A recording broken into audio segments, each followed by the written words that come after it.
It is not the man who has too little, but the man who craves more that is poor. Seneca. What if I told you that the reason some people chase after you, value your presence, and fear losing you, isn't because you beg for attention, explain yourself endlessly, or try too hard to be liked? It's because you understand a timeless truth that most people overlook. Real influence and respect come from restraint, self-mastery, and an unwavering sense of inner worth. Imagine this. You walk into a room and people naturally gravitate toward you, not out of obligation, but because they sense that your presence is rare, valuable, and not to be taken for granted. That magnetic pull, it's not luck, it's strategy. And the best part is, it's completely learnable. In this video, we're diving deep into Stoic strategies that will make people fear losing you, not through manipulation, but through cultivating power, dignity, and silent confidence. Every tip builds on centuries of wisdom that the great Stoics like Epictetus practiced daily.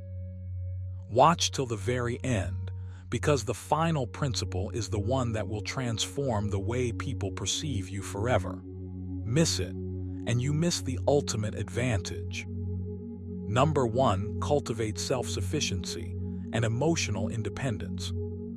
If you want anyone to truly fear losing you, the first and most powerful step is to become unshakably self-sufficient. This isn't about shutting people out or becoming cold. It's about building an internal fortress of independence that makes you unmovable, confident, and magnetic. As Epictetus once said, it's not what happens to you, but how you react to it that matters. You need to start seeing yourself as the primary source of your own fulfillment, not the whims of others.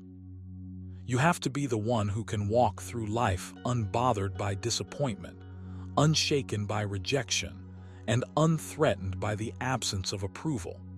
This is the essence of emotional independence, and it is what makes people recognize your value without you ever having to beg or plead for it.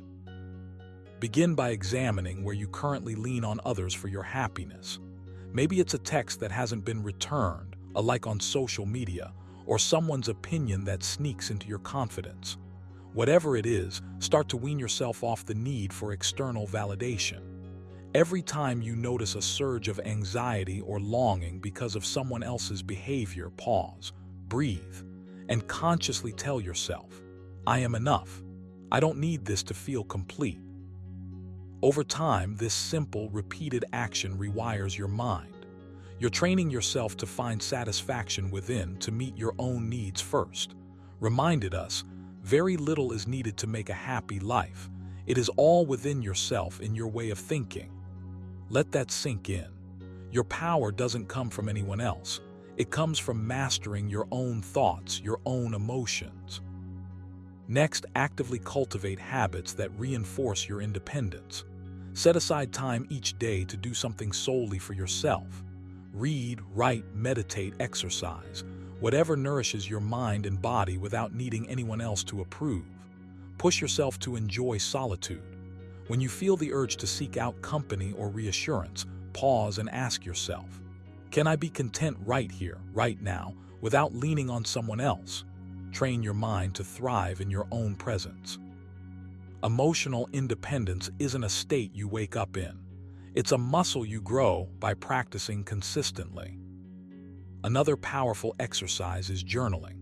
At the end of each day, write down moments where you felt compelled to rely on someone else for emotional support. Then, reflect on how you could have handled it differently by turning inward instead of outward. Over weeks, this builds an unbreakable sense of self-reliance. It's one thing to know intellectually that you are enough, but it's entirely another to feel it in your bones, to instinctively respond to any emotional tug with calmness rather than neediness. And don't confuse this with arrogance or detachment. True self-sufficiency comes from strength and security, not fear or defensiveness. You're not becoming cold, you're becoming unshakable. People notice that. They sense when someone carries themselves with quiet confidence, unbothered by the approval of others. They sense when someone knows their worth without having to hear it from outside voices. That is magnetic. That is what makes someone fear losing you, not because you're demanding or threatening, but because your presence is undeniable, steady, and whole. Finally, remember that self-sufficiency is ongoing.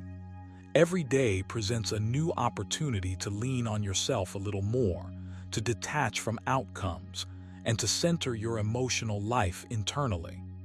Meditate on your responses, reflect on your triggers, and gradually, almost imperceptibly, your independence will grow.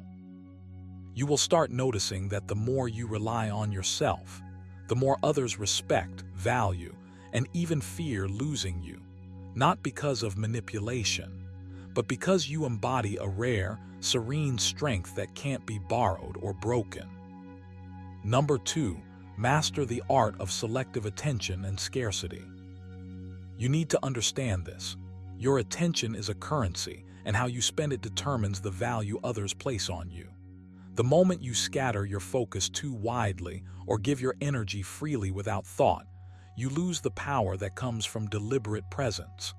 Once reminded himself, if someone is able to show me that what I think or do is not right, I will gladly change, for I seek the truth, by which no one was ever truly harmed. Here's the quiet wisdom in that. Focus on what matters, ignore the noise, and you instantly become scarce in a way that commands attention. You can't be everywhere all the time for everyone. That's not just exhausting, it's invisible. Instead, you want to cultivate the magnetic effect of selective presence. People don't fear losing someone they always have. They fear losing someone rare, someone who holds their time and energy with intention. Start noticing where you scatter your attention. Right now, look at how much of it drifts toward endless notifications, superficial conversations, or trying to impress people who don't actually value you. Every time you give away your presence cheaply, you chip away at your own weight. This is where the Stoics would say you're surrendering what truly matters: your agency, your serenity, your sense of self. Begin to practice small exercises of intentional withdrawal. Turn off your phone for an hour. Step back from a group conversation and listen without reacting. Let your absence be felt, not in a dramatic way, but in the quiet, undeniable way your energy is missed when it's not around. Scarcity isn't manipulation, it's alignment. It's valuing yourself enough that others can feel what it's like when you're not available, when your focus is elsewhere, when your attention is earned, not assumed. Now pair this with a relentless discipline of where your attention actually lands. You want to direct it toward things, ideas, and people that grow you, challenge you, and raise your presence. Every interaction you choose to engage with should feel like a conscious deposit of your time and energy. Seneca said, "It is not that we have a short time to live, but that we waste much of it." Think of your focus the same way. It is finite, precious, and when invested wisely, it makes others recognize that losing you would leave a gap they cannot fill. You are not just another voice. They notice when you speak, when you act, when you simply exist. This is power in its quietest, most stoic form. Practical action is simple but requires consistency. Each morning, decide on 3 things that demand your attention and energy and let everything else drift by. Refuse the pull of trivial demands. Watch how your availability becomes a silent statement. Then once a week, practice complete unavailability for a set period. No messages, no social media, no reaching out first. Just your presence reserved for moments that actually matter. Feel the subtle shift in how people respond. Scarcity is like gravity, invisible, undeniable, shaping interactions without a word. Remember, this isn't about arrogance or distance. It's about cultivating a life of intention where your attention is the measure of your value. Every action you take with selectivity and calm focus tells others without speaking that your time is precious. That is how fear of losing you grows, not through threats, not through control, but through the quiet, consistent mastery of attention and presence. When you start seeing the world this way, you realize you hold more influence than you ever imagined, simply because you know how to be seen, heard, and missed exactly when it counts. Number 3, set clear boundaries and enforce them consistently. If you truly want anyone to fear losing you, it starts with a simple truth. You have to respect yourself more than anyone else does. And that begins with setting boundaries. Not half-heartedly, not occasionally, but clearly, consistently, and without hesitation. Boundaries aren't walls to shut people out. They're lines you draw around your energy, your time, your attention, and your dignity. Think of them as a declaration of self-respect. You are worth more than chaos, manipulation, or constant compromise. When you start honoring your limits, others can't help but notice. They sense your value because you treat it as non-negotiable. As once said, you have power over your mind, not outside events. Realize this and you will find strength. Boundaries are the practical extension of that power. Now, setting a boundary is one thing, enforcing it is another. It's not enough to simply say what you won't tolerate. You have to follow through every single time. Every no you speak, every line you draw is like planting a flag in your own territory. If you let them be crossed even once, the message becomes murky. You're negotiable, and negotiable people are forgettable. You have to treat your boundaries like sacred agreements with yourself. Start small if you need to. Pick one thing you usually let slide. Maybe it's constantly answering texts at all hours or allowing people to speak over you, and commit to saying no or stepping back. Feel that tension, that nervousness that comes with asserting yourself. That's good. Lean into it. That's growth. Here's an exercise you can do to sharpen this skill. Take a piece of paper and write down every area in your life where you feel drained, overlooked, or taken for granted. Don't overthink it, just jot. Then, for each item, write the boundary that protects your energy. Be specific. If it's about time, write exactly how much time you will allow and when. If it's about respect, write exactly how you expect to be spoken to. Now comes the hard part. Start living it. Every time someone crosses that line, pause, take a breath, respond calmly but firmly. No excuses, no pleading, no over-explaining. The Stoics were masters of this. Seneca said, "It is not the man who has too little, but the man who craves more that is poor." Your more is your dignity, your peace, your self-respect. Guard it jealously. Consistency is the secret sauce. People won't fear losing you after one stand. They need to see over time that your boundaries are as fixed as the stars. They need to experience the subtle, unshakable confidence that comes from someone who doesn't bend, barter, or beg. You will notice a shift not because you've shouted louder, but because you've stood still, firm, unflinching. It's quiet, but it commands. There's power in calm insistence. Think of your boundaries like a rhythm.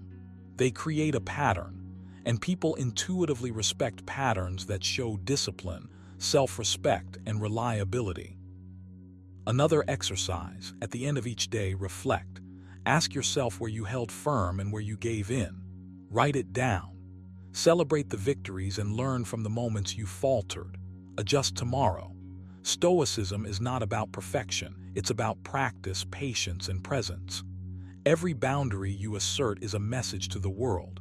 You are not disposable, you are not negotiable, and the energy you bring into any interaction is yours alone to control.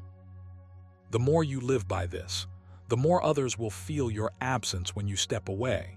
And that, in itself, is the essence of being someone worth fearing to lose. Number 4, demonstrate unwavering confidence and calm. You want people to feel your presence, not just notice it.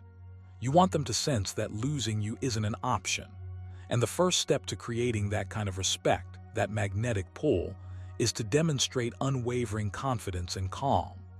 This isn't about arrogance, boasting, or pretending you're untouchable. It's about cultivating a quiet, unshakable inner fortress, a presence that radiates control over your own mind, your own emotions, your own reactions. Said, you have power over your mind, not outside events. Realize this and you will find strength. That's the essence of what you're building. Every interaction, every conversation, every silence is an opportunity to show that strength. People notice it even when you don't speak a word. Your energy, your demeanor, your unflinching calm in the face of chaos. It all speaks louder than any argument, any attempt at persuasion. Start by recognizing how easily people give their power away and how often you might have done the same. When someone challenges you, do you panic or lash out? Do you try to please, to beg for approval, to prove your worth? That's where you lose them. Confidence isn't loud, it's steady. It's the slow burn that says, I know my value, I don't need to scream it. You can practice this every day. Begin with your posture. Stand tall, shoulders relaxed, chest open, and take control of your breathing. Inhale deeply, hold, and exhale slowly. Feel your heartbeat. Feel your presence. Feel yourself owning the space you occupy. It sounds simple, almost too simple, but simplicity is where power hides. The more you internalize this calm, the more others unconsciously respect it. Next, train your mind to observe rather than react. The Stoics mastered this. Seneca reminded us that it is not that we have a short time to live, but that we waste a lot of it. You waste influence, respect, and opportunity when you react emotionally. Practice pausing. Before you respond, count to 3. Let your words carry weight, not haste. Speak when your mind is clear, not when your ego is inflamed. In conversation, let others reveal themselves, let them chase validation. You remain grounded, composed, unhurried. You become the constant in a world of volatility. Adopt habits that reinforce this calm. Meditate daily, not for hours, even 5 minutes is enough. Visualize situations where people test your patience or challenge your authority, and see yourself responding with serene confidence. Journal your thoughts, not to vent, but to understand the patterns of your reactions. Recognize where insecurity creeps in, and deliberately replace it with the awareness of your own worth. Exercise your body, because the discipline of physical training translates to mental resilience. Each drop of sweat, each disciplined repetition, is a small act of mastery over yourself. Remember, demonstrating unwavering confidence and calm is contagious. When you act from that place, people start to rely on it, to mirror it, and eventually to fear what it would mean if you were no longer there. But do this not to manipulate. They sense inauthenticity immediately. Do this because it is who you are. Cultivate habits that make your presence feel irreplaceable, and people will start to see you not as someone to take for granted, but as someone whose absence would leave a void. You are not performing, you are being. You are a force of nature in the quietest, most deliberate way. So start today. Stand a little taller, speak a little slower, breathe a little deeper. Notice when your reactions betray haste or insecurity, correct them, return to calm, return to your center. As Epictetus said, no man is free who is not master of himself. Master yourself and the world will follow suit. Confidence isn't built in a day, it is a lifelong practice, but every step you take toward calm mastery makes you someone impossible to forget, someone impossible to replace, someone worth keeping. Number 5, make your presence valuable and memorable. You want people to value your presence, not just notice it. You want to become someone whose absence is felt and whose presence is cherished. That doesn't happen by accident. It happens because you deliberately cultivate a life that radiates significance, calm confidence, and undeniable worth. The Stoics understood this intuitively. Once wrote, "Waste no more time arguing about what a good man should be. Be one." Stop thinking about how others see you and start becoming the person whose presence itself is enough to command attention and respect. You need to fill your life with depth, integrity, and consistency, so when people interact with you, they feel the impact long after you've left the room. This isn't about performing or impressing. It's about being so grounded in your principles and values that your energy is magnetic. People fear losing those who consistently bring clarity, calm, and strength into their lives. You can start small. Practice being fully present when someone is speaking. Stop planning your response in your head. Stop scrolling on your phone. Instead, really listen, really observe, really engage. It's simple, yet transformative. People may not articulate it, but they notice when someone makes them feel truly seen. That alone makes your presence memorable. Next, focus on how you carry yourself in silence, in stillness, and even in conflict. Epictetus said, "It's not what happens to you, but how you react to it that matters." Your presence becomes valuable when it's a source of calm, a steady anchor in the chaos of daily life. When you can walk into a room and radiate composure without saying a word, people naturally gravitate toward you. It's about mastering yourself first, your moods, your reactions, your impulses, so that when others interact with you, they feel stability, wisdom, and integrity. That's magnetic. Another layer is contribution. Think about how you can consistently add value in ways that matter. Not flashy gestures, not empty praise, not superficial favors. Real value is subtle, steady, and meaningful. Share insights, offer clarity, ask questions that provoke thought, or simply show unwavering support. When your input leaves a positive mark, you start to be associated with growth, with insight, with something worth holding onto. This isn't about manipulation. It's about cultivating the habit of being someone who elevates their environment naturally. Practical exercises can make this habitual. Take 5 minutes each day to reflect on how you influence someone today. Did you make them think? Did you calm their anxiety? Did you challenge them to grow? If the answer is no, set a small goal for tomorrow. Perhaps it's offering a genuine compliment or providing guidance that isn't sought but needed. Or maybe it's simply listening without judgment. These little actions accumulate into a presence people remember. Finally, honor your own time and energy. The Stoics believed in knowing what is truly within your control and treating it with reverence. Protect your focus. Prioritize your passions. Pursue your principles relentlessly. People begin to fear losing you not because you demand attention, but because you live a life that cannot be replicated, a life of purpose and self-respect. When you show that you are not desperate for validation, when you demonstrate that your attention, care, and energy are selective, your presence becomes precious by default. Start today. Be deliberate. Be consistent. Observe how your interactions shift when you carry yourself with the quiet confidence of someone who knows their own worth. Be the person whose presence is a gift, whose absence leaves a noticeable silence. Practice listening, reacting with composure, and contributing meaningfully.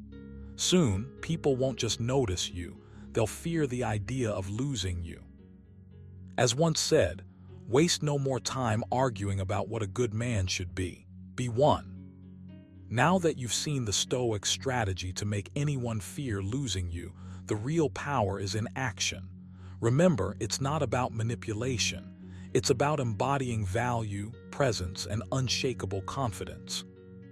If you implement just one of these strategies consistently, you'll notice the shift in how people perceive and respect you. Imagine the impact when your presence alone commands attention and appreciation. That's the power of Stoic wisdom in modern life. So here's your challenge. Pick one principle from today's video and apply it starting today. Watch how people start valuing you in ways they never did before.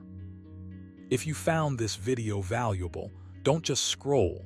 Hit that like button, subscribe for more life-changing insights, and comment below which strategy you're starting with. Your journey to being someone they can't afford to lose starts now. It is not what happens to you, but how you react to it that matters. Epictetus.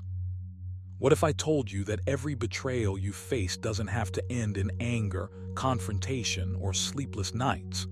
that the most powerful response isn't shouting, blaming, or seeking revenge, but something far more subtle and far more devastating to them. Imagine watching someone who tried to hurt you slowly realize their mistake without you ever saying a word. Sounds impossible. It's not. In today's video, I'm going to show you exactly how to make people regret betraying you without ever confronting them directly. This isn't about petty tricks or manipulations. This is about mastering your own power, your peace, and your presence in a way that leaves a lasting impression. By the end of this video, you'll understand the psychological moves and Stoic principles that let you rise above betrayal while silently letting karma do the work. Stick around till the very last second, because the final tip will completely change the way you deal with deceit, and it's the one most people completely overlook. Get ready to turn hurt into quiet power and regret into their reality. Number 1, master the art of silent indifference. You've been hurt. You felt the sting of betrayal, and your instinct might be to lash out, to demand answers, to confront. But here's the hard truth. That energy, that fire, is exactly what a betrayer wants. They thrive on reaction, on seeing your disruption, your frustration. The secret weapon, the quiet power, lies in mastering the art of silent indifference. Stoicism teaches us that it is not things themselves that disturb us, but our judgments about them. Epictetus.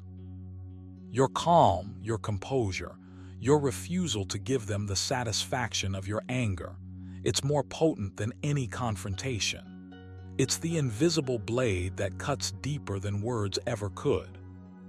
Silent indifference isn't about ignoring the world or suppressing your emotions. Far from it.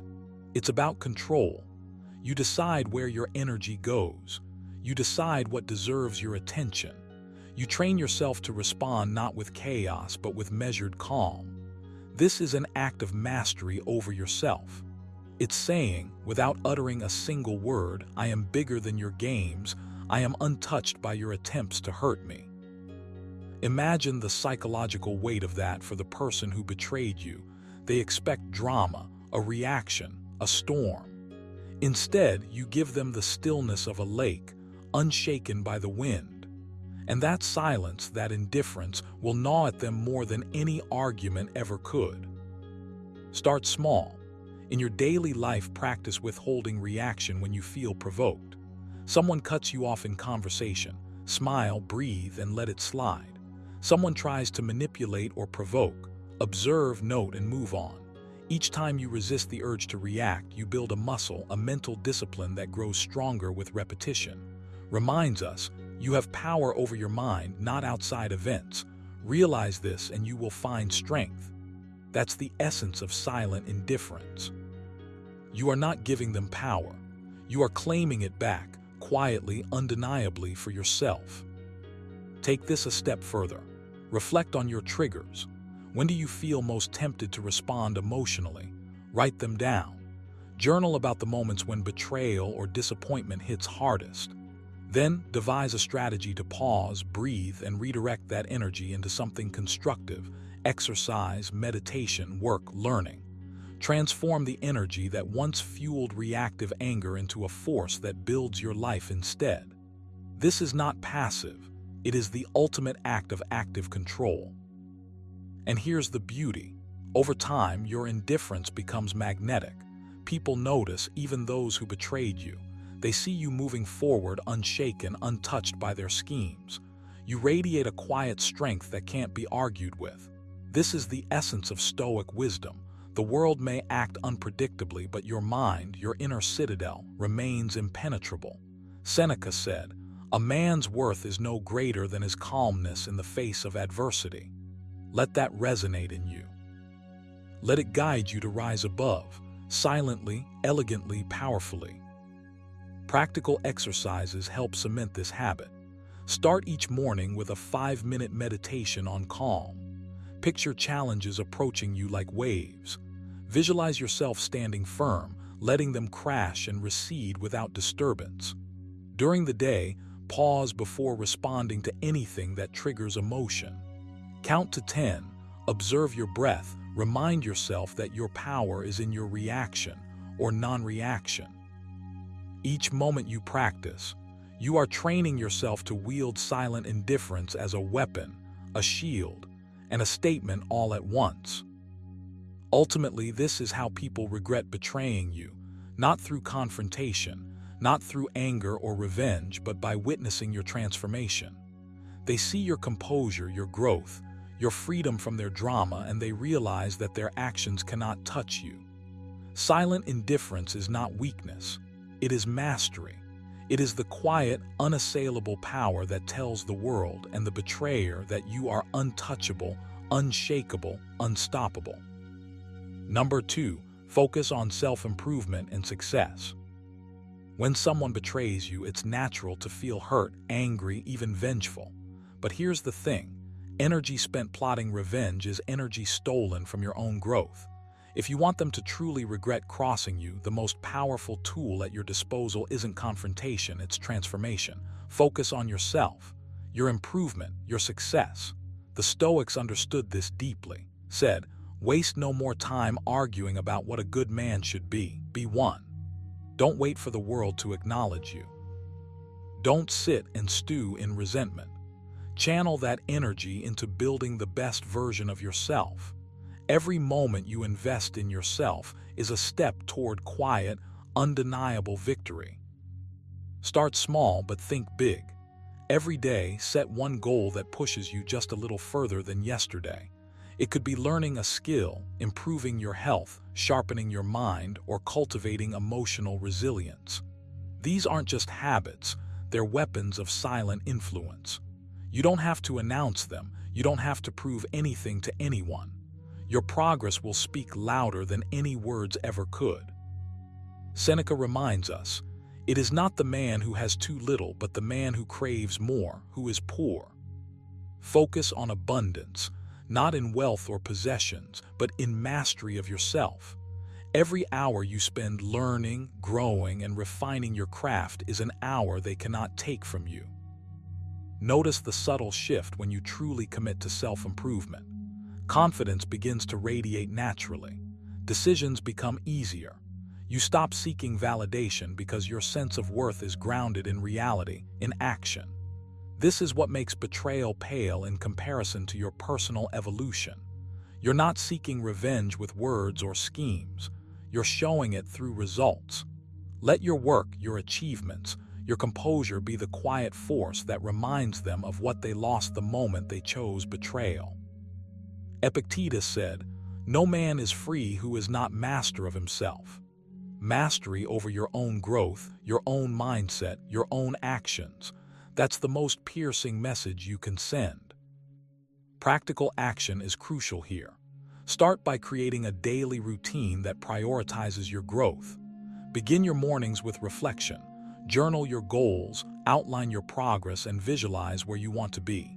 Dedicate time to learning something new each day, even if it's small. Strengthen your body because physical discipline sharpens mental discipline. Challenge yourself consistently and embrace discomfort as a teacher, not an enemy.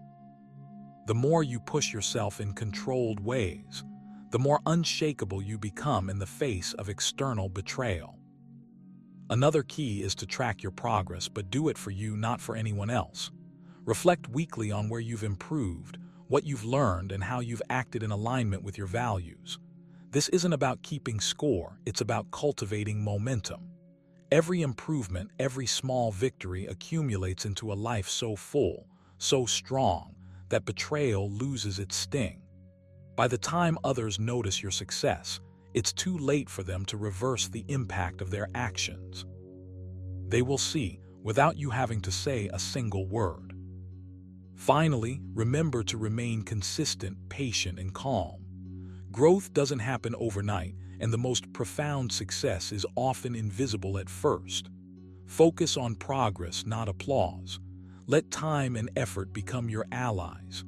The Stoics constantly remind us that external events are beyond our control, but our actions, our discipline, our inner life, that is ours to govern. By prioritizing self-improvement and achieving success in silence, you create a power that is untouchable, undeniable, and deeply satisfying. You're no longer reacting to betrayal, you're rising above it, and that is the ultimate way to make someone regret ever crossing you. Number 3, let your actions, not words, speak for you. You've probably been tempted to respond to betrayal with words, sharp, cutting, immediate, loaded with emotion. But here's the thing, words are cheap. Anyone can throw them around, but words fade, are forgotten, misinterpreted, or even dismissed. Actions, on the other hand, carry weight. They linger, they echo. The Stoics knew this, said, "Waste no more time arguing what a good man should be. Be one." Stop trying to prove yourself with words. Start proving yourself with deeds. Let what you do reflect your character, your strength, and your unwavering composure. This is where true power lies, not in confrontation, not in retaliation, but in silently, steadily building a life that makes your betrayers notice, makes them pause, makes them regret. Start with your daily habits. Each morning, remind yourself that every action you take is a statement. When you honor your commitments, when you stay consistent, when you rise above pettiness and act with integrity, you're sending a message louder than any argument ever could. People notice energy, consistency, the subtle patterns of a life well lived. You don't have to announce your victories, and you certainly don't need to dwell on their mistakes. The Stoics called this self-mastery, exercising control over your responses, not theirs. Epictetus said, "Men are disturbed not by things, but by the views which they take of them." Your response, through action, not complaint, becomes the unshakable truth they can't deny. But let's make this practical. Identify one area in your life where you've been reactive. Maybe it's relationships, maybe it's work, maybe it's personal growth. Instead of venting, criticizing, or plotting payback, channel that energy into improvement. Double down on your craft, on your health, on your knowledge. Show up consistently. Excel quietly. Let the world, and especially those who doubted or betrayed you, see results that speak for themselves. Every success, every calm response under pressure, every moment you choose integrity over drama is a nail in the coffin of their doubt and betrayal. Here's an exercise. Each time you feel the urge to respond with words, angry, defensive, or self-justifying, pause, take a deep breath. Then ask yourself, what action can I take that communicates my truth more powerfully than any argument? Maybe it's finishing a project that matters. Maybe it's achieving a personal goal they thought you couldn't. Maybe it's simply treating others with respect and dignity when they would not. Record it. Reflect on it. Over time, you'll build a mental map of influence that's invisible to most, yet undeniable to those who matter, or who once thought they could undermine you. Remember, this isn't about showing off or proving something to the world. It's about control, self-respect, and letting life itself deliver the reckoning. Seneca reminds us, if a man knows not to which port he sails, no wind is favorable. You define your direction. You decide your measures of success. Your actions are your vessel. When you stay true to them, you become unstoppable, unbothered, and quietly devastating in the most elegant way. So take this seriously. Stop wasting energy on words that vanish in the wind. Instead, invest in actions that last, that reflect your strength, that elevate your life. Excellence, consistency, and calm composure are the silent weapons that make people regret their betrayal. And the best part, while they're left wondering, doubting, and realizing too late what they lost, you continue to rise. You continue to act. You continue to live a life so aligned with your principles that no betrayal, no insult, no slight can touch your peace. Let them talk. Let them wonder. You don't need to speak. You just need to move. Number 4, build a life they wish they were part of. You want people to regret betraying you. Don't chase them. Don't argue. Don't grovel or demand apologies. Instead, focus on yourself. Build a life so magnetic, so full, so undeniable that they can't help but feel the emptiness of missing out. The Stoics teach us that external events aren't in our control, but our actions and mindset absolutely are. Said, the happiness of your life depends upon the quality of your thoughts. So start there. Begin by thinking bigger, aiming higher, and imagining a version of yourself so resilient, so confident, and so thriving that it leaves no room for their envy to hide. Every action you take should be intentional, a brick in the foundation of a life that others look at and realize they can't replicate because they were too busy betraying or doubting you. It's not about revenge, it's about creating. Focus on your passions, your health, your growth, your relationships with people who truly matter. Fill your days with things that energize you, that make you proud to be alive, that sharpen your mind and body. Seneca reminds us, it is not that we have a short time to live, but that we waste much of it. Stop wasting energy on resentment. Instead, invest in yourself and watch how life starts rewarding you in ways betrayal never could. Set goals that challenge you and pursue them relentlessly. Make your mornings purposeful. Choose habits that build discipline. Read more, write more, move more, learn more. Push yourself out of comfort zones and into arenas where growth is inevitable. This is the invisible work that builds an undeniable aura around you.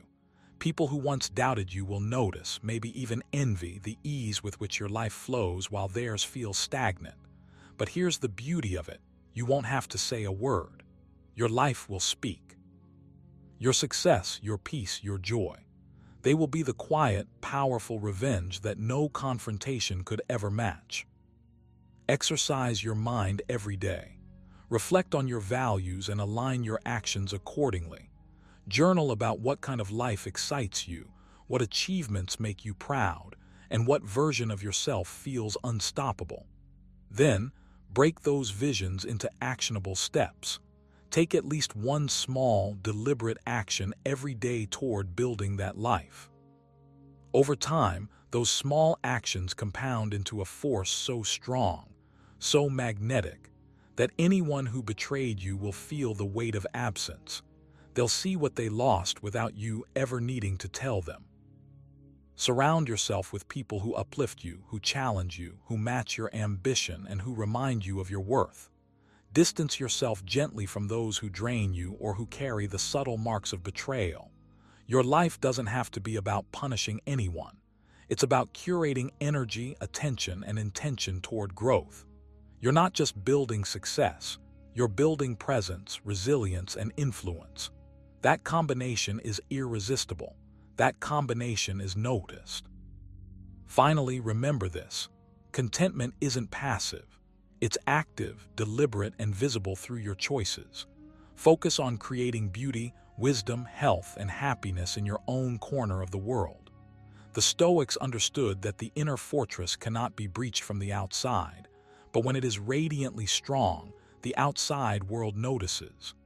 Live in a way that makes betrayal meaningless because your life is already overflowing with fulfillment.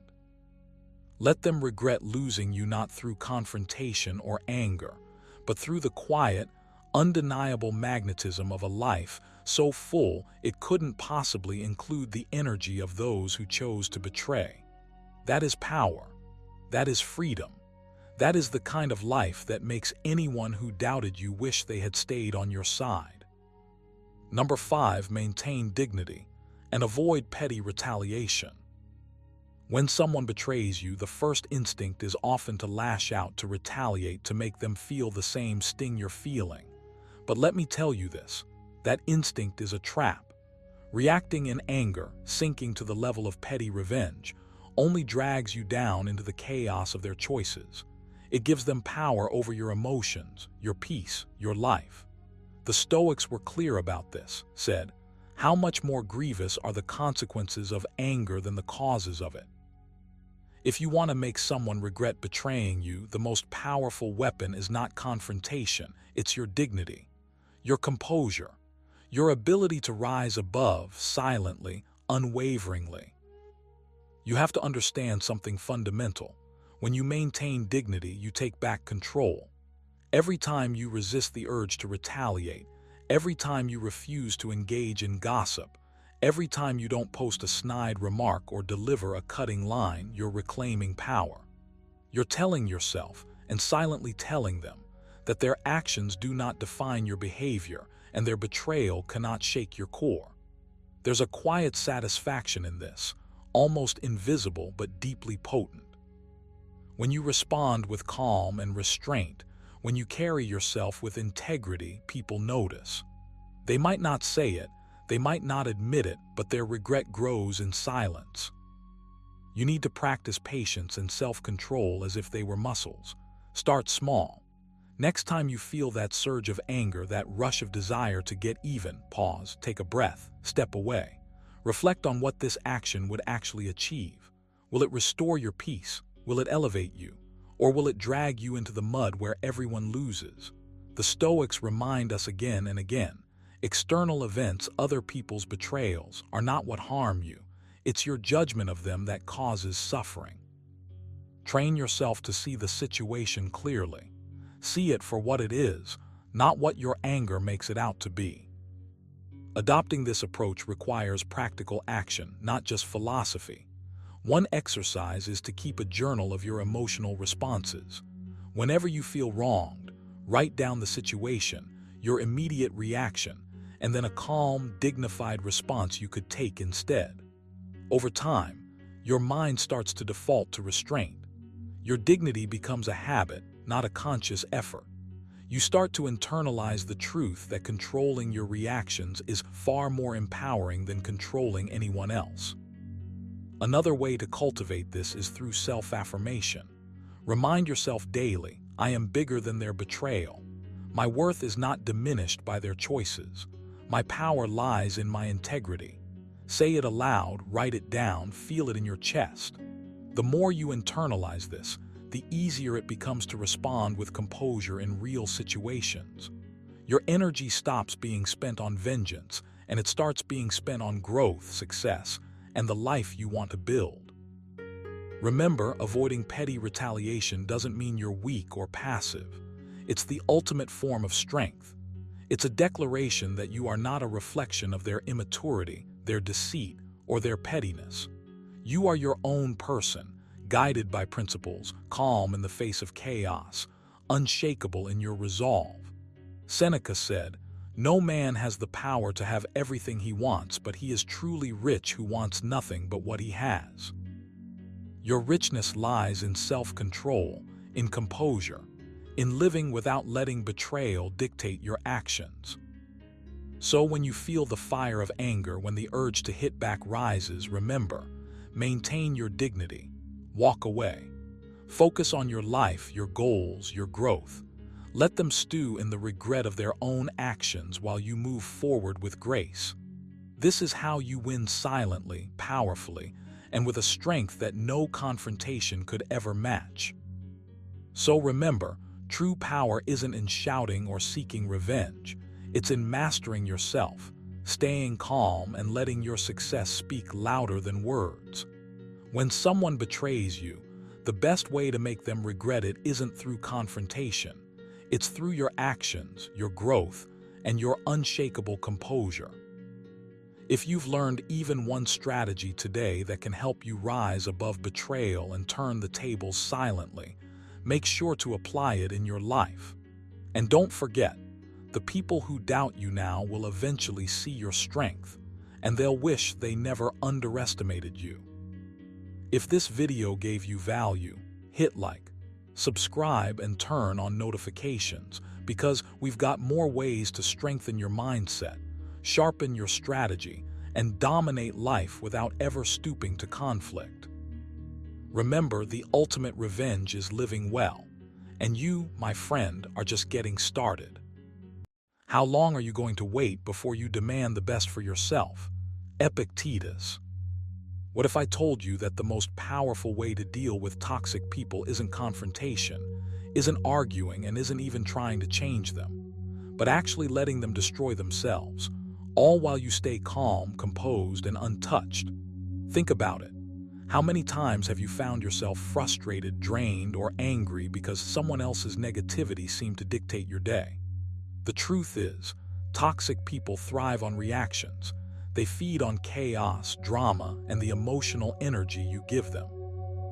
But here's the secret that the Stoics knew thousands of years ago. The moment you stop playing by their rules, stop giving them the satisfaction of your irritation, and start mastering your own mind, they begin to unravel on their own. Their attacks, manipulations, and criticisms bounce off you harmlessly, and they end up being the architects of their own downfall. In this video, I'll show you exactly how to harness this ancient Stoic wisdom in modern life. Stay with me till the very end, because the strategies I'm about to share will not only protect your peace but turn your enemies' toxicity into their self-destruction, effortlessly, silently, and powerfully. Number 1, refuse to react emotionally. You have to understand something right away. When someone tries to provoke you, to bait you into anger or frustration, they are handing you a choice. That choice is yours alone. You can react, you can let your emotions dictate your words and actions, or you can refuse. The Stoics were clear on this. Your power lies not in controlling others, but in controlling yourself. Epictetus said it plainly. It's not what happens to you, but how you react to it that matters. The moment you stop reacting emotionally, the toxic person loses their weapon. They have nothing left to feed on. Start paying attention to your immediate impulses. The next time you feel a surge of irritation, a flash of anger, a pinch of resentment, notice it. Don't suppress it, but don't act on it either. Take a deep breath. Count to 5. Remind yourself that the only thing truly under your control is your response. Wrote, you have power over your mind, not outside events. Realize this and you will find strength. That strength grows every time you resist the pull of emotional reaction. It's a muscle, and like any muscle, it needs practice to develop. Refusing to react doesn't mean being passive or indifferent. It means engaging with clarity. Toxic people thrive on chaos, on the storm they can create in your mind. When you stay calm, when your voice remains steady, when your expressions and gestures betray no inner turbulence, you remove the fuel from their fire. You shift the game. Suddenly, their attacks lose their edge. They are left grappling with their own energy because it bounces back on them. That is the quiet power of Stoic mastery. You can make this practical. Next time you feel provoked, pause and label the emotion in your mind. This is irritation. This is annoyance. This is anger. Numbing it reduces its intensity. Then take a slow, intentional breath. Visualize the energy of your emotion flowing through you but not leaving you. Keep it contained, observed, and in your control. With repetition, this practice becomes second nature. You will notice an internal shift, a calm that others cannot touch, a stillness that is unshakable. Another powerful exercise is to reframe the interaction. Ask yourself, what does this person's behavior reveal about them? Often, their toxicity is a reflection of their own insecurities, frustrations, or confusion. When you view their actions through this lens, you detach from their intended impact. You respond not to the chaos, but to the reality behind it. Seneca wrote, "We suffer more often in imagination than in reality." Most of the sting comes from the meaning we assign, not from the act itself. Reclaim that meaning, and you reclaim your peace. The beauty of refusing to react emotionally is that it's contagious, but not in the way you might expect. Others observe your calm. They see someone untouchable by petty attacks, someone who does not bend or break under pressure. Your stillness becomes a mirror, reflecting their instability back at them. They may escalate at first, trying harder, but the more you hold steady, the more their efforts collapse into futility. You are not fighting them. You are simply refusing to play the game on their terms. This is more than self-control. It is strategy. It is wisdom in action. Each time you resist the pull of emotion, you build resilience, clarity, and influence. You become the eye of the storm while chaos rages around you. Begin today. Notice your impulses, pause, breathe, and observe without reacting. Turn this into a habit, a rhythm, a defining trait. Refuse to react emotionally, and watch as those who seek to destabilize you crumble in the emptiness of their own efforts. In that stillness, you find power, and in that power you find freedom. Number 2, set unshakable boundaries. You might not notice it yet, but every moment you allow someone else to overstep, to manipulate, to drain your energy, you are slowly giving away your power. The Stoics understood this, said, choose not to be harmed and you won't feel harmed. Don't feel harmed and you haven't been. At its core, setting unshakable boundaries is not about controlling others. It's about taking full ownership of your own space, your mind, and your peace. You get to decide what you let in and what you reject. You get to define the lines that protect you, and in doing so, you reclaim your freedom. Start by recognizing your limits. What drains you? What makes your chest tighten or your mind race? These are signals. Stoics believed in self-awareness as the first step toward strength. Epictetus taught, no man is free who is not master of himself. Boundaries are your tool for mastery. They are not walls meant to keep people out forever.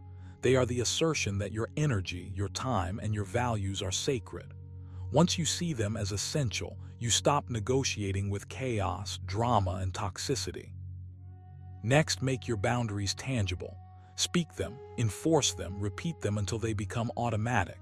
If something violates your principles or exhausts your mental space, name it. Stand firm. Say, this is my limit and I will not cross it. It may feel uncomfortable at first because toxic people are skilled at testing edges, at pushing you toward doubt. But remember, the discomfort you feel in asserting a boundary is temporary. The calm, the clarity, the freedom that follow are permanent. Seneca reminded us, it is not the man who has too little, but the man who craves more that is poor. Craving acceptance, craving approval, craving compliance, these make you vulnerable.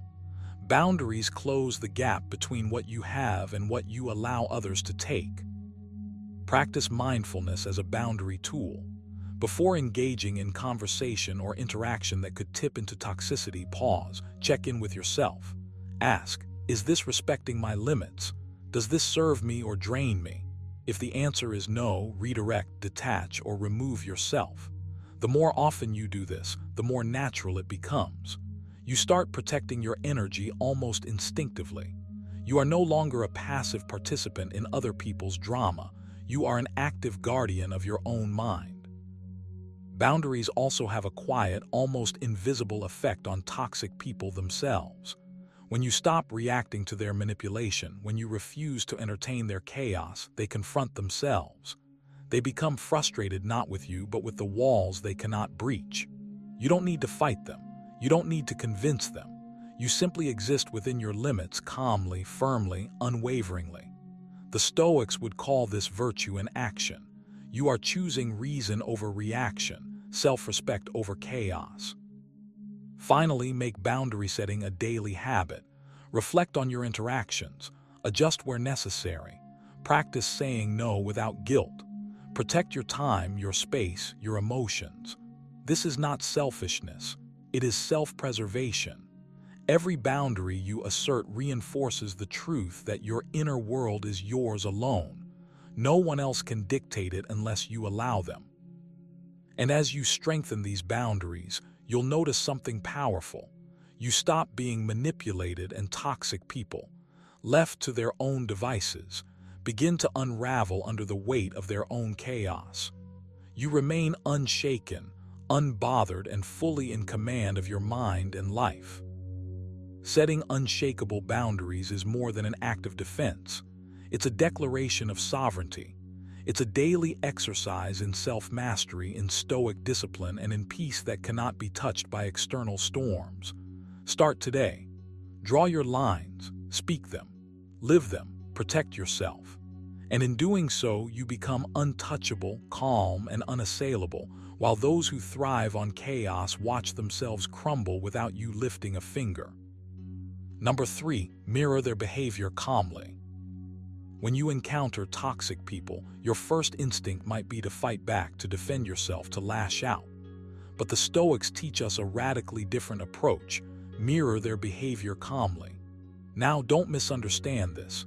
It's not about becoming them, not about losing yourself in their chaos. It's about reflecting what they project back, without attachment, without emotional turbulence, and letting their own patterns reveal themselves. Said, the best revenge is to be unlike him who performed the injury. Mirroring is not revenge through aggression. It's a quiet, calculated reflection that allows their toxicity to expose its own flaws while you remain centered. Start by observing their behavior without judgment. Notice the tone, the energy, the patterns they repeat. When they lash out, respond with measured neutrality. When they attempt to provoke, do not react with hostility but maintain calm, measured energy. By subtly reflecting their actions, echoing their words, packing, or intensity, you create a mirror. The key is to remain fully aware, fully composed. The Stoics understood that external chaos only has power if you let it.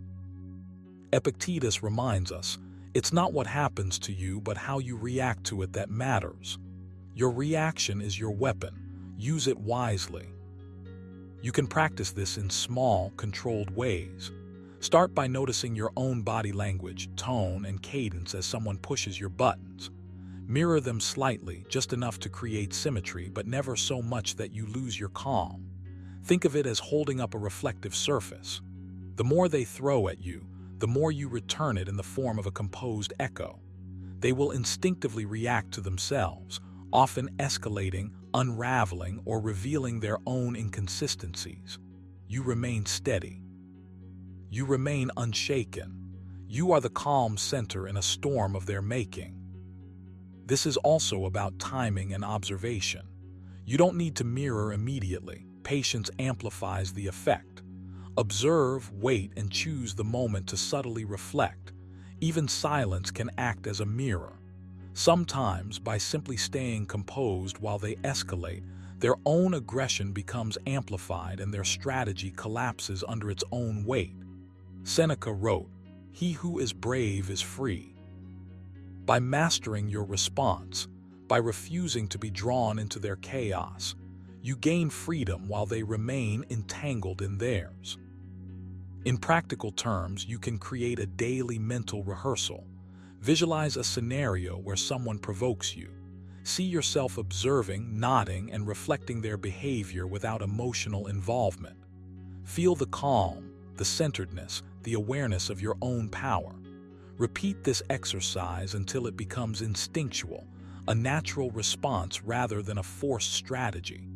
When the moment arises in reality, you are ready. Your presence alone becomes a stabilizing force that amplifies their instability without you touching a single nerve. Remember, this is not manipulation, it is mastery. You are not trying to control them, only to control yourself. Their actions, when mirrored calmly, often reveal their self-sabotage. Your composure shines as a quiet counterpoint, a living demonstration of Stoic strength. They crumble not because you attacked, but because they have nothing to lean on but themselves.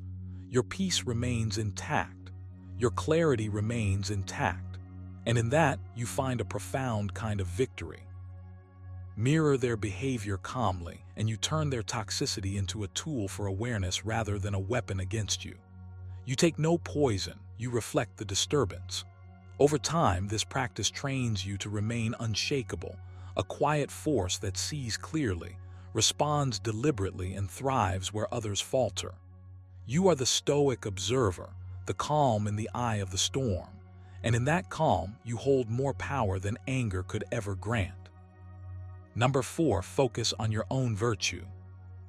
You might think that dealing with toxic people requires confrontation, strategy, or clever manipulation, but the Stoics had a far simpler, far more powerful approach. Focus on your own virtue. Reminds us, waste no more time arguing about what a good man should be. Be one. That's not a suggestion to argue or react. It's a call to action for your own life. The moment you shift your attention from the chaos others create to the mastery of your own character, everything changes. You stop being pulled into their games. You stop giving them the power to disturb your peace. You start living on your own terms, anchored in principles that no one can shake. Start small. Notice your thoughts, your words, your actions throughout the day. Are they aligned with the person you want to be? Are they honest, deliberate, courageous, fair? Virtue is not an abstract idea. It's a practice you embody in each choice, each moment. Seneca wrote, "It is not the man who has too little, but the man who craves more that is poor." When you focus on virtue, you build internal wealth that toxic people cannot touch. Their chaos, their attempts to provoke or belittle, only reveal their own weaknesses. Your responsibility is not to fix them, not to react, not to argue. It is to cultivate your own excellence, quietly and consistently. One practical exercise is reflection. Each evening, take a few minutes to review your day. Ask yourself, did I act with patience when provoked? Did I respond with honesty, not impulse? Did I prioritize integrity over convenience or appeasement? Writing this down, even mentally, anchors your mind to what you can control: your choices, your character. You cannot control the toxic behavior around you, but you can control the version of yourself that shows up. Another is mindful observation. When someone behaves toxically, instead of lashing out, step back and see it objectively. Ask yourself, what does their behavior reveal about them, not about me? This simple shift detaches your peace from their drama. You are no longer playing in their arena. You are focused on refinement, growth, virtue. Every time you respond with composure rather than reaction, you are practicing the Stoic art of self-mastery. Every calm, measured action builds a kind of invincible armor around your spirit. And here's the remarkable part. When you live this way, toxic people often undermine themselves. They are left exposed, trapped in patterns they cannot escape. You don't need to manipulate, confront, or retaliate. By rising above the fray, by focusing relentlessly on your own virtue, you become untouchable. Their attempts to drag you down lose meaning. Their chaos becomes irrelevant. They destroy themselves while you continue to grow. This is not revenge. It is the quiet power of self-mastery, the subtle influence of integrity in action. Remember, this is not passive. Virtue demands attention, effort, and discipline. It asks you to monitor your impulses, refine your habits, and choose character over convenience repeatedly. The Stoics understood that this is how true freedom is built, not by controlling others but by perfecting yourself. Epictetus said, "First say to yourself what you would be, and then do what you have to do." Every moment you act according to your principles, you are fortifying yourself against negativity, against manipulation, against the chaos of others. So start today. Focus on honesty, courage, patience, fairness, and self-discipline. Let these be your measure. Let them define your response to every toxic encounter. Let your virtue shine so consistently, so unshakably, that no one can touch it, and watch as the world, including those who seek to disturb you, reacts to your strength. Focus on yourself, cultivate your character, and let the natural consequences of your integrity unfold. In doing so, you not only protect your peace, you transform it into a force that changes the entire dynamic around you. Number 5, let karma and time do the work. You don't have to fight every battle, confront every slight, or prove yourself to every toxic person who crosses your path. The Stoics understood this. Wrote, "The best revenge is to be unlike him who performed the injustice." Imagine the relief of finally releasing the urge to respond, the need to explain, the temptation to retaliate. When you step back, when you stop pouring energy into someone else's chaos, you give yourself a gift, the freedom to let time and natural consequences take their course. Karma, or the inevitable fallout of people's own actions, will handle what you cannot. You just need to remain steady, patient, and focused on your own growth. Start by observing without reacting. Toxic behavior can provoke, irritate, and even infuriate, but your response is always within your control. Epictetus reminds us, It's not what happens to you, but how you react to it that matters.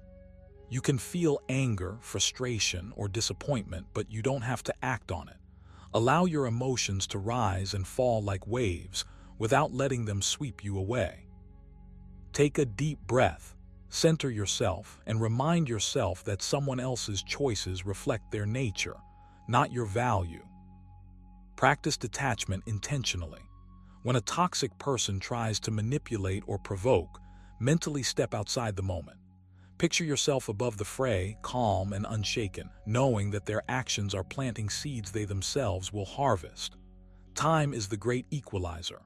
What is sown in malice, deceit, or cruelty often bears bitter fruit for the planter, and it will, inevitably. Your job is not to administer justice. It is to maintain your integrity, your calm, your own path forward. You can reinforce this mindset through small daily exercises. Each time a difficult interaction occurs, write down or silently affirm, "I release the need to control their outcome. I trust time and natural consequences to work." Repeat this until it becomes instinctual. Let it sink into your muscles, your posture, your very way of moving through life. The more you internalize it, the less energy toxic people can drain from you. The less you feed into their games, the faster their patterns of destruction play out on their own. Another powerful approach is to shift your focus entirely to what you can cultivate in your own life. Invest in habits, discipline, and virtues that strengthen you from within. Practice kindness, patience, and resilience, not because they will change the toxic person, but because they fortify you. Seneca said, "He is a wise man who does not grieve for the things which he has not, but rejoices for those which he has." Rejoice in your own stability, your own clarity, your own moral center. Watch how this quiet confidence acts as a shield, making external toxicity powerless to disturb your inner peace. Eventually, you will notice something remarkable. As you detach and let time do its work, the natural consequences of others' behavior unfold without your interference. Patterns of manipulation, deceit, or cruelty often collapse under their own weight, and through it all, you remain untouched, calm, and powerful. This is not passive resignation, it's deliberate, conscious mastery. You are choosing peace over chaos, long-term clarity over short-term reaction, wisdom over provocation. So start today, breathe, step back, release the urge to retaliate, trust the natural order. Let time and consequences handle the rest. Every moment you do, you strengthen yourself, sharpen your focus, and reclaim the energy that toxic people try to steal. You don't have to destroy them. Nature and their own choices will do that. Your task is simpler, more powerful, and infinitely more rewarding. Remain good, remain calm, and watch as the universe unfolds exactly as it should. Remember, the power isn't in fighting back or trying to change them, it's in mastering yourself. As once said, you have power over your mind, not outside events. Realize this and you will find strength. Toxic people will crumble on their own when you refuse to feed their chaos. If you take just one thing from this video, let it be this. The less you react to their toxicity, the more it consumes them, and the freer you become. The Stoic path isn't about hatred or revenge. It's about serenity, clarity, and letting life unfold without being dragged into others' storms. If this resonated with you, make sure to hit like, subscribe, and share this video with someone who could use this perspective. And don't stop here. Check out our other videos to master more Stoic strategies for calm, control, and emotional freedom. Your peace is your power. Never give it away. It is not that we have a short time to live, but that we waste much of it. Seneca. What if I told you that most people go through life reacting, not strategizing, that they give away their power with every uncalculated word, every unchecked emotion? Imagine walking into any room, any conversation, any negotiation, and instantly knowing how to stay 3 steps ahead without raising your voice or forcing your way. That's the difference between being controlled by circumstances and controlling them. In this video, we're diving deep into 7 unshakable rules rooted in Stoic philosophy that teach you how to outsmart anyone: friends, colleagues, rivals, even those who seem unbeatable. These aren't tricks or manipulations. They are timeless strategies to master your mind, guard your energy, and assert silent dominance in any situation. By the end of this video, you won't just understand these rules. You'll know exactly how to apply them in your daily life so that you naturally influence outcomes. Stay calm under pressure, and let others reveal their weaknesses while you stay steps ahead. Stick around until the very end, because the last rule is the hidden key that will change the way people respond to you forever. Miss it, and you're leaving power on the table. Number 1. Master your emotions before engaging. Before you even think about outsmarting anyone, you need to get a grip on something far more powerful than any tactic, strategy, or clever line: your own emotions. You might think your mind is in control, but in reality, unbridled emotions will hijack your logic and sabotage every move you try to make. Warned, you have power over your mind, not outside events. Realize this, and you will find strength. That power starts with mastering yourself before attempting to master anyone else. If you're reactive, impulsive, or carried away by anger, jealousy, or pride, you are already outmaneuvered. The world doesn't need to act to defeat you. Your uncontrolled responses do that for you. So step 1 is simple but deceptively difficult. Learn to pause, breathe, and observe. When you feel a surge, frustration, irritation, fear, don't respond immediately. Instead, take a moment to notice it. Feel it, name it, but don't let it dictate your next words or moves. This is your training ground. Every time you resist reacting impulsively, you strengthen a muscle that will allow you to think clearly when stakes are high. You can start small. Begin your day with a deliberate ritual of stillness. Sit for 5 minutes and watch your thoughts without judgment. Don't try to force them away. Just notice them as clouds drifting past. This is deceptively potent. It teaches you to detach from the immediate rush of feeling and strengthens your capacity for deliberate action. Stoicism isn't about suppressing emotions. It's about recognizing them for what they are and choosing how to act rather than letting them act through you. Picture this. Instead of reacting with sharp words or aggressive energy, you respond with calm precision, and the people around you are thrown off balance. You hold the true power because you are anchored, unshakable. Another practical approach is journaling. Each evening, write down moments where your emotions almost got the better of you. Reflect on what triggered them, how you responded, and how you could respond differently next time. This is not self-criticism, it's strategic awareness. Seneca said, "No man was ever wise by chance." Your emotional mastery grows through deliberate reflection, repeated practice, and conscious correction. This is your laboratory, and every encounter, no matter how small, is a test of your discipline. When you engage with someone, enter the interaction with your mind like a still lake. Let them bring waves, storms, and noise, but your calm remains unbroken. Practice breathing techniques that anchor you in the present. Even one long, intentional exhale before responding can create a moment of clarity that changes everything. The difference between a mind ruled by emotion and a mind that rules emotion is the difference between being manipulated and being in control, between losing ground and gaining advantage. You must make it habitual. Train yourself until calmness becomes your default, not your fallback. And remember, this mastery isn't passive. It's active, it's deliberate, and it's aggressive in its subtlety. Every time you catch yourself before you react, every time you choose restraint over impulsiveness, every time you convert irritation into strategic clarity, you outsmart not only the people around you but the very chaos of your own impulses. You start moving with intention rather than reaction. That is true dominance. That is Stoic power. So commit today. The next time you feel your emotions rising, don't flee, don't fight, don't fake control. Pause, observe, respond with strategy. Make it a ritual. Journal it, meditate it, breathe through it. Because until you master your emotions, you cannot master anyone else. Your control begins within and everything else follows. You are not a puppet of circumstance. You are the architect of your mind, and when your mind is disciplined, your dominance becomes inevitable. Number 2, observe quietly before making any move.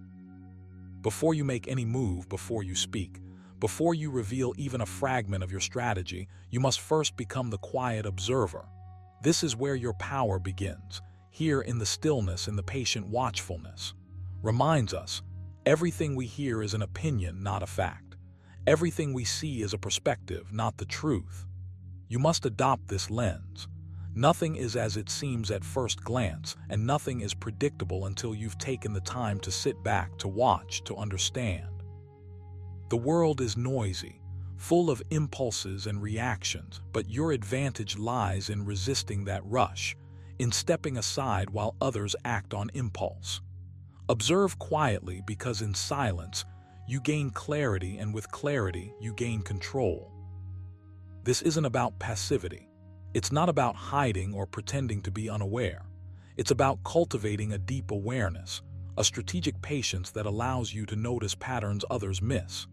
You begin to see the inconsistencies, the moments when people's actions betray their intentions.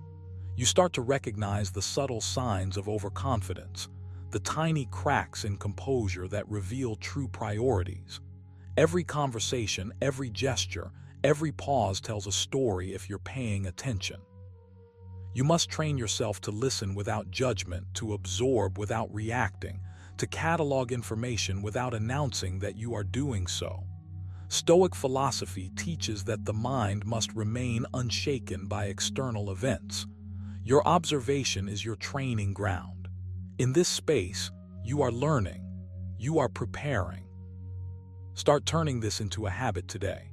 Before responding in a meeting, a discussion, or even a casual encounter, take a breath and silently take stock. Watch, note, reflect, ask yourself, what is really happening here? What is being said and what is being? This exercise alone rewires your approach to interaction. You will start noticing things others gloss over, patterns that go unnoticed, weaknesses that remain unexploited. Observation sharpens your mind like a whetstone sharpens a blade. Each silent moment becomes a strategic advantage, each unspoken thought a tool of understanding. Do not confuse this with detachment from reality. Observation requires engagement with intent. Every time you practice this, you are strengthening your mental muscles. The goal is not to become cynical or disconnected, it is to become deliberate, to act with precision rather than impulse. You are no longer a participant in chaos. You are the calm in the storm, the one who sees the waves before they crash. Seneca tells us, "He who is everywhere is nowhere." By being fully present in observation, you are positioning yourself to strike or speak with the full force of understanding behind you. Turn observation into an active ritual. Begin each day with a period of quiet reflection. Sit, breathe, and anticipate. Think about the interactions you might face, the challenges ahead. Mentally simulate possible scenarios, watch the outcomes play out in your mind, and identify the moves that serve your long-term purpose. Then, in real time, return to that calm, quiet stance. Resist the urge to react. Let others reveal themselves through words, tone, and hesitation, while you remain grounded, alert, and ready. The payoff is subtle but monumental. When you finally move, when you finally act, your actions are not guesses. They are calculated, deliberate, unavoidable. Others will respond with confusion, surprise, or admiration because your silence was never passive. It was preparation. It was mastery. Observation is your shield and your sword. It is the space where wisdom and strategy converge. So start now. Step back, watch closely, listen deeply. Let the world move around you while you catalog, interpret, and plan. Transform observation from a passive act into a daily discipline. With each passing day, you will feel it, the quiet dominance that comes not from noise or bravado, but from knowing more, understanding more, and acting with absolute precision. This is how you outsmart anyone. In silence, in patience, in vigilance, you claim your advantage. Number 3. Use strategic silence to gain advantage. Silence is more than the absence of words. It's a weapon, a shield, and a strategy all rolled into one. When you embrace strategic silence, you're not just holding back thoughts or letting conversations drift aimlessly. You're actively choosing to create space, to observe, and to weigh the dynamics around you. The Stoics teach us that mastery over oneself is the foundation of mastery over circumstances. Reminds us, the impediment to action advances action. What stands in the way becomes the way. In this case, the way is silence. You hold the power when you speak less and think more. It allows you to see motives, uncover hidden agendas, and gain clarity that others miss because they are lost in the noise of their own reactions. The moment you stop reacting immediately, you reclaim control. Most people rush to fill silence with words, defending, explaining, persuading. But when you resist that urge, something subtle happens. You force others to reveal themselves, to speak more than they intended. You force the chaos of conversation to slow down, giving you an opportunity to see patterns and strategies that were previously invisible. It's not manipulation, it's mindfulness. You're not playing their game, you're creating your own. You're positioning yourself as the calm observer, the one who doesn't flinch, the one who holds the power because they do not need to prove it. Now practice this deliberately. Start small. In your next conversation, allow silence to linger for a beat longer than you naturally would. Don't rush to fill it. Let the other person feel the space you create. Pay attention to what they do in response. Do they start to justify, to over-explain, to reveal their insecurities? That is information. That is advantage. Your silence becomes a lens, sharpening your perception. And each time you do it, you're training yourself to detach from impulsive reactions and to respond with calculated, measured intent. Seneca wrote, "Silence is the ultimate weapon of power." Let that sink in. Every word you don't say is a step toward mastery. Every pause a declaration of self-control. Every moment of quiet a test of your own discipline. Think of strategic silence as an exercise in self-dominance first, external dominance second. It starts within. Before you can use it against the world, you must use it against yourself. Catch yourself in moments of habitual chatter, the urge to comment, to react, to defend. Hold it, sit with it, feel the discomfort and let it pass. Then notice the clarity that arrives. That clarity is power, and power, once internalized, naturally radiates outward. People instinctively respect those who measure their words, who choose when to speak and when to remain still. They recognize that silence is not weakness, it is precision. To fully integrate this habit, commit to a daily ritual. Begin with 5 minutes of intentional silence. No phone, no music, no distractions, just you and your mind. Observe your thoughts without following them blindly. Notice which impulses arise, the urge to speak, to justify, to react. Resist them. Let this become your training ground. Then, when you interact with the world, carry that same practice forward. Let silence be your ally in meetings, negotiations, or even casual conversations. Pause before responding. Listen fully. Respond only when it aligns with your objectives and values. Over time, you'll notice a subtle shift. People lean into your presence, conversations slow to your pace, and you navigate social terrain with an unshakable calm. Silence is an art form, a power play, a daily discipline. It's not passive, it's intentional. Each pause, each moment of withholding is an act of dominance over your impulses and over the dynamics around you. Adopt it, practice it, and watch as the world begins to reveal itself differently.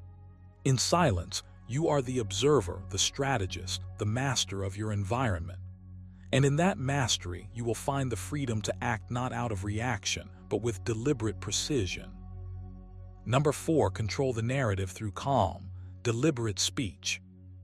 When it comes to true dominance, most people think it's about volume, speaking louder, arguing harder, or trying to prove themselves in every interaction. That's the noise of weakness. Real power lies in calm, deliberate speech.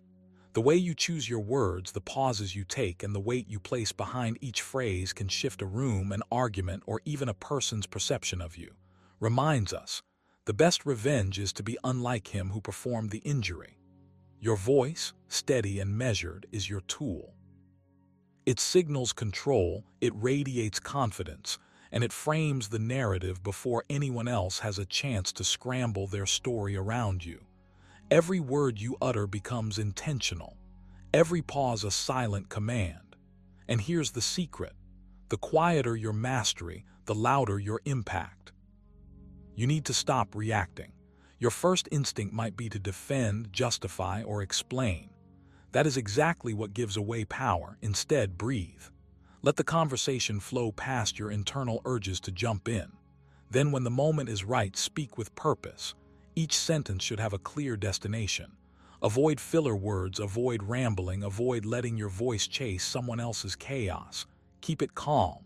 Keep it sharp. Remember the Stoic principle: focus on what is within your control. You cannot dictate another's reaction, but you can dictate the pace, tone, and clarity of your words. This isn't manipulation, it's mastery of yourself and your environment. Exercise this daily. Begin by choosing one interaction each day, however small, where you will speak slower than usual. Count to 3 before answering any question that seeks a reaction. Notice the subtle shift, not in others but in yourself. That pause isn't hesitation, it's presence. It is an unspoken signal that you own your thoughts and your words will follow with precision. Then, when you do speak, let every word be chosen like a stone in a wall, solid, unshakable, purposeful. Practice this until it becomes instinct. You will begin to feel the energy shift. People notice, they respect, they hesitate. You will control the narrative not by aggression but by mastery of calm. Language is not just communication, it is architecture. You are constructing a reality in every conversation. Your words can guide, influence, and define how others perceive events and intentions. Seneca once said, "It is not that we have a short time to live, but that we waste much of it." Don't waste your speech. Don't squander it on reactions, on anger, on the urge to convince everyone immediately. Instead, craft your words like a sculptor shapes marble. Speak with deliberation. Let silence do part of the work. A well-placed pause is often stronger than 100 hurried sentences. The room leans toward clarity. The chaotic voices falter, and you remain anchored, deliberate, unshaken. To deepen this skill, practice articulating thoughts in writing before you speak. Compose an argument, a response, or a position silently first. Observe how clarity of thought transforms the rhythm of your speech. Then bring that clarity into conversation. Watch how people unconsciously follow your cadence, your calm certainty. This is not intimidation, it is authority. Authority rooted in self-discipline. Authority rooted in restraint. Authority rooted in Stoic wisdom. Eventually, this will become your habit, your default mode. You will notice that controlling the narrative does not require shouting or convincing. It requires presence. It requires self-command. It requires patience. And above all, it requires repetition. Commit to this practice daily. Train your mind to pause, your voice to be measured, your words to land with intention. Through calm, deliberate speech, you do more than communicate. You assert mastery, influence perception, and rise above the reactive noise that traps others. Master this, and you will never be outmaneuvered again. Number 5, anticipate others' motives and weaknesses. To truly outsmart anyone, you must learn to anticipate their motives and weaknesses. And I don't mean glancing at people and guessing what they want.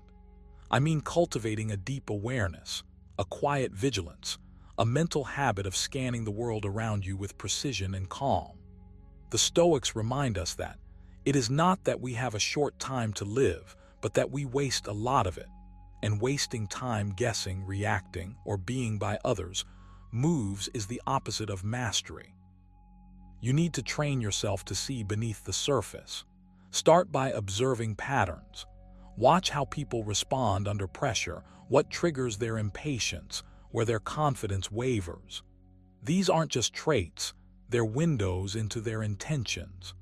The more you understand the predictable tendencies of those around you, the more space you create to act decisively instead of reacting. Begin with small exercises. In moments of interaction, ask yourself, why is this person saying what they are saying? What do they really want? Don't settle for surface-level answers. Your mind must become a tool of clarity, dissecting every word, every gesture, every pause. Like a Stoic philosopher would advise, detach from your immediate judgments. Observe neutrally, without letting ego or emotion cloud your perception. This is how you sharpen your edge. When you see someone's motives clearly, you anticipate their next step before it even exists. When you spot their weaknesses, you know exactly where they'll falter, and more importantly, you know how to navigate around it without unnecessary confrontation or wasted effort. But don't stop there. Anticipating isn't passive, it's active, relentless, a practice you can fold into your daily life. Take time each day to mentally rehearse. Picture conversations, conflicts, negotiations. Run scenarios in your head and map out how different personalities might respond. Where would impatience show? Where would pride trip them up? This exercise might feel subtle, almost invisible, but over time it sharpens your instinct for human behavior, turning intuition into a nearly physical skill. You'll start noticing tiny inconsistencies in others' words, a hesitation, a shift in tone, signals that reveal intent long before they act. Remember, this skill isn't about manipulation. It's about mastery over your environment, your interactions, your energy. Seneca tells us, no man was ever wise by chance, and this wisdom comes from preparation, from seeing clearly what others miss. When you anticipate motives and weaknesses, you're not merely reacting, you're choosing your response deliberately with calm precision. You reclaim power from chaos. You create leverage not through force but through understanding.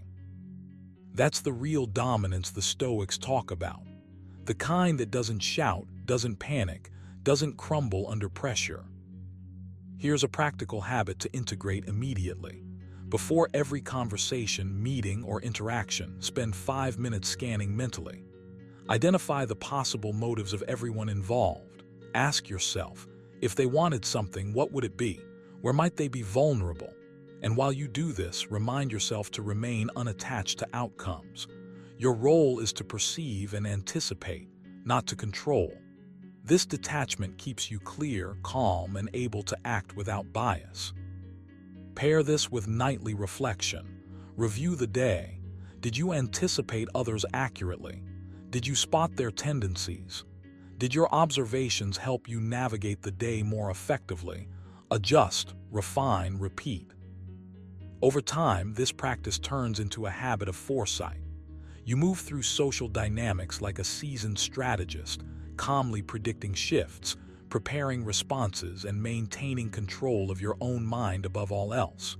You no longer feel caught off guard. You no longer react impulsively.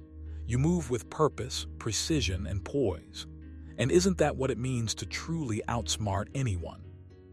To dominate not with aggression, but with awareness, preparation, and the quiet, unstoppable force of your own disciplined mind. Number 6, detach from ego-driven reactions. Detaching from ego-driven reactions is one of the most powerful moves you can make if you want to outsmart anyone. Think about it. Every time you let your pride, your frustration, or your need to be right take the wheel, you give your power away. You hand over control to circumstances and to people who don't even deserve it. Reminds us, you have power over your mind, not outside events. Realize this and you will find strength. That's not just philosophy. It's a practical guide to staying sharp and unshakable. When someone provokes you, when they push your buttons or threaten your ego, the moment is a test of your discipline. The difference between the person who is always reacting and the person who stays calm, collected, and strategically detached is the difference between chaos and mastery. Start noticing how often your reactions are guided by ego. The next time someone says something irritating or dismissive, pause. Feel the surge in your chest, the tightness in your jaw, the instant thought that screams, "I need to defend myself."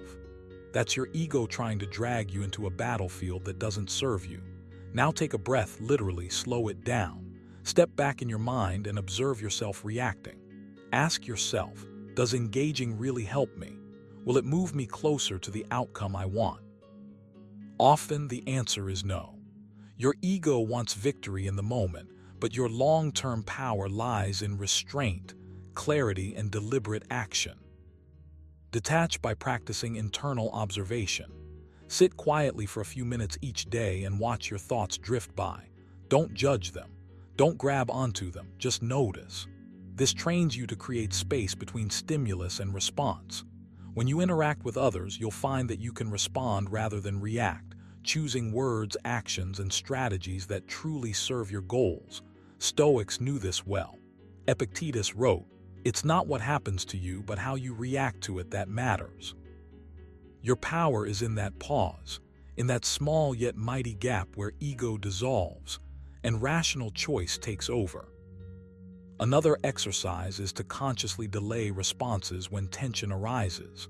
When a message triggers you, when a comment frustrates you, wait. Count to 10. Even better, take a walk, close your eyes, and breathe. Use that time to remind yourself that your ego doesn't need to speak. Let silence be your shield and strategy. You'll start to notice a pattern. People who used to rile you no longer have the same effect. You've built a barrier around your energy that can't be breached by petty provocations. That is mastery. That is quiet dominance. Detachment also means refusing to personalize everything. Not everything is about you. Most provocations, insults, or slights reflect the other person's state, not yours. When you realize this, you free up mental space. You no longer waste energy on imagined battles or unnecessary victories. Your focus sharpens. Your decisions are guided by reason, not by the fleeting needs of your ego. Practice repeating this mantra to yourself. Their words, their actions, these are theirs. I control my mind, my actions, and my response. Feel the freedom in those words. Let them sink into your consciousness until responding from ego feels unnatural, even awkward. Finally, remember this. Detaching from ego doesn't make you passive. It makes you strategic. It allows you to read situations clearly, act decisively, and maintain composure when others are collapsing under their own impulses. It trains you to be unstoppable in subtle, invisible ways. The person who masters this is the one who quietly dominates rooms, negotiations, conflicts, and conversations without raising their voice or showing tension. They move like water, calm, unstoppable, shaping outcomes without being shaped by them. Start today. Pause before reacting. Observe without judgment. Let your ego sit in the passenger seat while your rational mind drives. With each moment of detachment, you grow stronger, sharper, and closer to the quiet dominance Stoics spoke of. This isn't just a habit, it's armor. Wear it, practice it, and watch as your power becomes undeniable, not because you shouted louder or proved a point, but because you learned the ultimate rule. Control yourself, and the world begins to bend to your clarity. Number 7. Act decisively when the moment is right. You've got to understand this. Waiting for the perfect moment isn't laziness disguised as patience. True mastery, the kind that separates someone who dominates from someone who merely drifts, lies in your ability to act when the timing is ripe. There's a Stoic saying from Seneca that goes, "Luck is what happens when preparation meets opportunity." If you're always waiting, always hesitating, you're letting opportunity slip through your fingers, no matter how well prepared you are. You can study, you can plan, you can measure every possible outcome, but if you never strike, your insight is wasted. It's not enough to know what needs to be done. You have to step in and do it with precision, with confidence, with a calm mind that doesn't waver under pressure. Acting decisively doesn't mean rushing blindly. It means cultivating a sharp, aware presence where hesitation dissolves into clarity. You must train yourself to recognize the moment, the subtle shift in energy, the slight opening that others overlook. That shift could be invisible to the untrained eye, but you will see it if you're disciplined in observation, if you've been quiet enough, focused enough to notice. Wrote, "If it is not right, do not do it. If it is not true, do not say it." But equally important is knowing when it is right, when truth and action intersect, and stepping in without a second thought. You can't overthink this because overthinking breeds hesitation. Hesitation breeds regret, and regret, that's a luxury you don't have. Here's a practice for you. Each day, identify one decision that matters. Don't just think about it. Visualize the entire process, the steps, the potential consequences, the way it will feel to act with precision. Then, when the right cue appears, something small, almost imperceptible, commit to action immediately. Do it swiftly. Do it calmly. Do it without hesitation. This is how dominance is built, not in grand gestures or dramatic moves, but in the quiet, confident assertion of control when it counts. You want to outsmart anyone. Stop letting indecision rob you of your power. Your mind is your greatest weapon here. You must train it to detect readiness. The moment will almost never announce itself loudly. It will whisper. It will present subtle signs, and it's up to you to see them, to trust your preparation, and to strike. If doubt creeps in, remember Epictetus. It's not what happens to you, but how you react to it that matters. The universe may present opportunity unevenly, but your reaction is entirely yours. You hold the reins. Practice this every day. Notice the openings in your conversations, in your tasks, in the flow of your environment. The world constantly gives cues. Are you tuned in enough to see them? Finally, internalize this. Decisive action isn't impulsive. It's deliberate, disciplined, and grounded in clarity. You don't act for ego, for attention, or for approval. You act because the timing aligns perfectly with what you've prepared for. You move because the opening exists, not because you force it. And with every small, deliberate strike, your confidence grows, your instincts sharpen, and your ability to dominate quietly, efficiently, and without unnecessary struggle becomes unstoppable. So start today. Train your mind, refine your awareness, and commit to acting when the moment is right. Every hesitation you eliminate, every microsecond you seize, compounds into power. Dominance is built silently, patiently, but it is executed explosively. And remember, action without hesitation is the hallmark of those who outsmart anyone. Remember, true dominance isn't about loud words or empty victories. It's about mastering yourself first. The 7 rules you just discovered are not tricks to manipulate others.